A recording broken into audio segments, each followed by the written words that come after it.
Good morning, everyone. Vice Chair Klobuchar, members of the committee, and Commissioner Groshen, good morning, and welcome to the new year. This is Commissioner Groshen's first appearance before the Joint Economic Committee.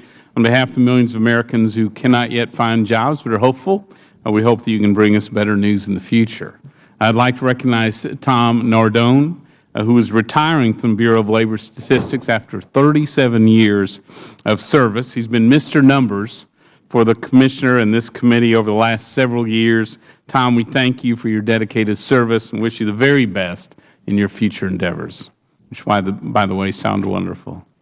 Payroll job growth was, unfortunately, incredibly weak last month. December saw a gain of only 87,000 private sector jobs and 74,000 non-farm jobs. The unemployment rate did fall by 0.3 percentage points to 6.7%. However, this drop was largely due to falling labor force participation. More than 500,000 Americans left the labor force last month.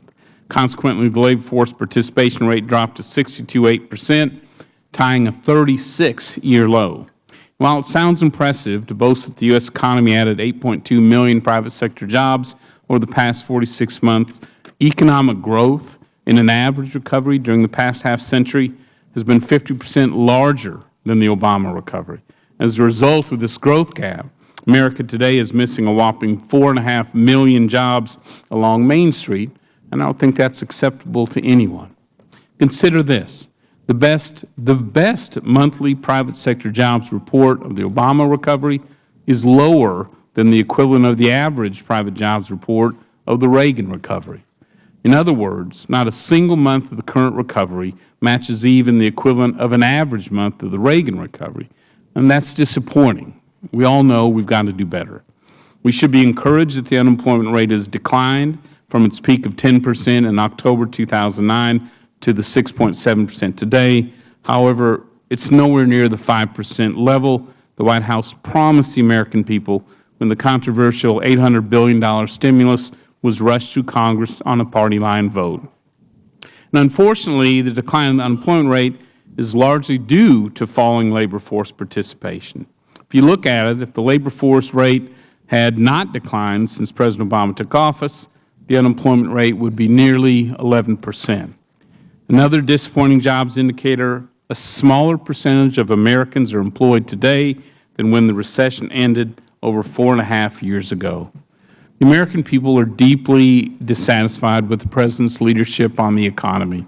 We need solutions that get Washington out of the way so Main Street businesses can start hiring with confidence again.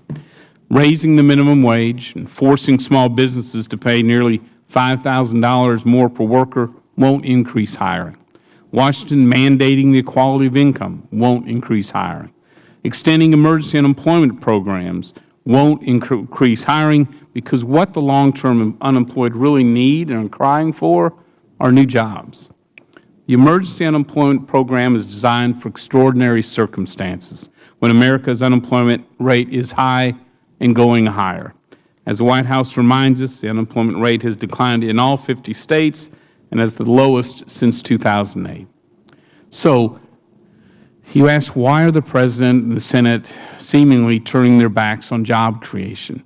Why doesn't the Senate pick up and pass, and the President sign into law, any of the dozens of jobs bills the House has already approved, including the Keystone XL pipeline, which would create thousands of well-paying middle-class jobs? It's not helpful either that the White House continues to delay bipartisan unemployment reforms the President signed into law 2 years ago to make it easier for states to match local workers with local jobs and conduct drug testing for applicants seeking jobs that require those tests. We all know it's an election year, and some in Washington are trying to change the conversation from the disappointing economy and the bungled rollout of the troubled Affordable Care Act. I just hope my colleagues on both sides of the aisle remember that the measure of Americans' compassion is not how long we provide unemployment benefits, but how soon we get people into good-paying jobs. That should be Washington's focus. Commissioner Groshen, welcome again. I look forward to your testimony. I recognize the Vice Chair.